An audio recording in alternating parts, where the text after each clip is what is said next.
കല്യാണത്തണ്ടിൽ revenue അധികൃതർ സർക്കാർ വക ഭൂമിയെന്ന ബോർഡ് സ്ഥാപിച്ചതോടെ 43ഓളം കുടുംബങ്ങൾ ആശങ്കയിൽ. കട്ടപ്പന വില്ലേജിൽ ബ്ലോക്ക് 60 സർവേ നമ്പർ 19 ഉൾപ്പെട്ട സർക്കാർ വക പുല്ലുമേടെന്ന റെക്കോർഡുകൾ രേഖപ്പെടുത്തിയിട്ടുള്ള 37 ഏക്കർ റവന്യൂ പുറമ്പോക്കിൽ വർഷങ്ങളായി താമസിക്കുന്ന കുടുംബങ്ങളെ കൂടി ഒഴിപ്പിക്കാനുള്ള നീക്കമാണിതെന്ന് പ്രദേശവാസികൾ പറയുന്നു.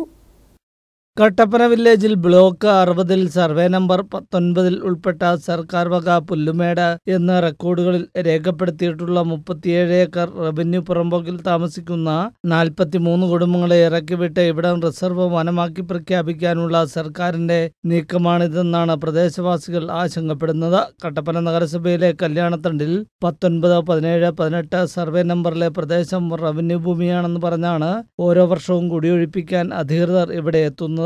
എന്നാൽ പതിറ്റാണ്ടുകൾക്ക് മുമ്പേ ആളുകൾ ഇവിടെ താമസിക്കുന്നതാണ്. ഓരോ വർഷവും പട്ടയം നൽകാമെന്ന് പറഞ്ഞ സർക്കാരിന്റെ ഭാഗത്തു നിന്നും വാഗ്ദാനങ്ങളും ഉണ്ടാകാറുണ്ട്. സർവേയർമാർ എത്തി അളന്ന് തിട്ടപ്പെടുത്തി പണം വാങ്ങി പോകുന്നതല്ലാതെ നടപടി ഉണ്ടായിട്ടില്ല. ആശങ്ക എന്ന് പറഞ്ഞാൽ ഞാൻ വിധവയാണ്. എനിക്കൊരു പേരല്ല, നിങ്ങൾ അവിടെ വന്ന് ആ ഫോട്ടോയും എടുത്തുകൊണ്ട് പോകണം. വിധവയാണ്, ഞാൻ കരവടച്ചോണ്ടിരിക്കുന്നത്. ഇത് പുറമ്പോക്കാന്നും പറഞ്ഞ് ഞാൻ കരവടക്കേണ്ട കാര്യമുണ്ടോ? ഞാനിപ്പോൾ എത്ര അതേ ആ കാർഡിലേക്ക് ഇരിപ്പുണ്ട്. കരവടച്ച രസീതും പിന്നെ പിണറായിക്ക് ഞാൻ പെരയുടെ ഫോട്ടോയും പട്ടയത്തിനെല്ലാം കൊടുത്ത രസീത് ആ പുള്ളിക്കാരൻ്റെ ഇപ്പം ഞാൻ കൊടുത്തിട്ടുണ്ട്. എനിക്കൊരു പട്ടയവും ഇല്ല, പിന്നെ പെരയും ഇല്ല, പലുതാ കിട്ടിയത് ഞാൻ കിടക്കുന്നത്. പട്ടയമില്ലാത്തതിനാൽ നഗരസഭയിൽ നിന്ന് അനുവദിച്ച വീടുകളും നിർമ്മിക്കുവാൻ സാധിക്കുന്നില്ല. പഴയ വീടിനും സ്ഥലങ്ങൾക്കും ഉൾപ്പെടെ ഇവർ കരം അടയ്ക്കുന്നുമുണ്ട്. എന്നാണെന്നുള്ളത് ഇവിടെ കൂടാൻ പറഞ്ഞു. കൂടിയിട്ട് നമുക്ക് തന്നെ പരിപാടി ഉണ്ടാക്കാം, പട്ടയം വല്ലതും കിട്ടുമെന്ന് നോക്കാവുന്നതുകൊണ്ടാണ്. പെട്ടെന്നാണ് ഇവർ ഈ ബോർഡ് കൊണ്ട് സ്ഥാപിച്ചത്. അവര് മിനിഞ്ഞാന്ന് കൊണ്ടു വെച്ചേ.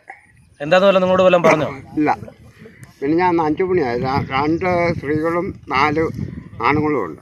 എന്തോ അത് ഇറങ്ങി പോകാനൊന്നും അറിയത്തില്ല. എങ്ങോട്ടാ പോകണ്ടേ? സർക്കാർ മാർഗം കാണിച്ചാൽ ഞങ്ങൾ പോകാൻ തയ്യാറാണ്. വർഷങ്ങൾക്ക് മുമ്പേ ഇവിടെ താമസമാക്കിയ ആളുകൾ ഇനി ഈ ഭൂമിയിൽ നിന്ന് കുടിയിറങ്ങണമോ എന്ന ഭീതിയിലുമാണ്. 33 വീട്ടുകാർ മൊത്തം ഏതാണ്ട് 130 പേരുണ്ടായിരുന്നു ഈ അഞ്ഞിലിപ്പാലം മുതൽ ഈ 3 വാർഡിൽ താമസിച്ചുകൊണ്ടിരുന്നത്. അതിനകത്ത് പകുതി ആൾക്കാർക്കും ഈ പെര അനുവദിച്ചിട്ട് പെര കിട്ടത്തില്ല. പെര കിട്ടാതെ ഇവർ ഇവിടെ ചെല്ലുമ്പോൾ അവർ പറയുന്ന സർവേ നമ്പറിൽ ഇതിനകത്ത് വില്ലേജിൽ ചെല്ലുമ്പോൾ അവർ പറയുന്നത് ഇത് തരാൻ പറ്റത്തില്ല, ഈ പെർമിറ്റ് തരാൻ പറ്റത്തില്ല, നിങ്ങൾ താമസിച്ച പഴയ വീട്ടു നമ്പർ വെച്ചുള്ള ഇത് തരാൻ പറ്റത്തില്ല എന്നും പറഞ്ഞുകൊണ്ട് പെരയുടെ ഇതെല്ലാം തള്ളിപ്പോയി ആൾക്കാർ കുറേ പേര് ഇട്ടിട്ട് പോകുന്നു. ഇതിന് ശക്തമായ ഒരു നടപടി ഈ പ്രാവശ്യം ഉണ്ടാകണമെന്നാണ് ആൾക്കാരുടെ ഒരു. ഈ സർവേ നമ്പറുകളിലെ അതിർത്തി പങ്കിടുന്ന സർവേ നമ്പറുകളിൽ എല്ലാം പട്ടയം ലഭിച്ചിട്ടുമുണ്ട്. റവന്യൂ നടപടിയുമായി മുന്നോട്ട് പോയാൽ ജനകീയ സമരങ്ങൾക്കുൾപ്പെടെ കല്യാണത്തണ്ട് സാക്ഷിയാകും. News bureau, Kattappana.